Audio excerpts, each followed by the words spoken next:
Des pneus, des bâches plastiques usagées, des tonnes de déchets à ciel ouvert en pleine zone Natura 2000, entreposés là depuis plus d'un an. Les vestiges de la manifestation des agriculteurs de décembre 2024. Donc, qui se mettent en colère, on peut comprendre.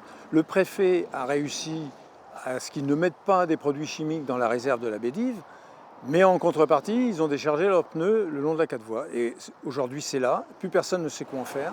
En contrebas de la 2x2 voies qui relie La Rochelle à Rochefort, le site est discret. Il sert de zone de stockage pour les engins du département liés à l'exploitation de la RD 137. Le problème ici, c'est que beaucoup en profitent pour déposer de manière sauvage leurs déchets.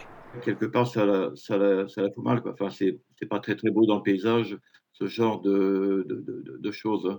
La déchetterie, enfin, cette décharge sauvage est fermée, mais ça fait rien, ça s'entrepose et puis, finalement, ça peut devenir, comment dire? Ça peut coûter cher à la collectivité, quoi. Quand le dépôt sera-t-il nettoyé? La question est posée. Les services du département ont dû attendre les résultats d'une étude environnementale concernant ce site. Aujourd'hui, tous les voyants sont au vert pour envisager l'évacuation de ces déchets. On lance une consultation pour avoir un prestataire extérieur qui va pouvoir définir et réaliser l'évacuation de ces déchets. Et on sait aussi que cette évacuation, ces travaux d'évacuation ne peuvent avoir lieu que 2 mois dans l'année. Donc de toute façon, on ne pouvait pas intervenir plus tôt. L'évacuation de ces encombrants post-manifestation agricole doit avoir lieu en septembre ou octobre prochain afin de protéger la nidification des oiseaux et la protection des espèces.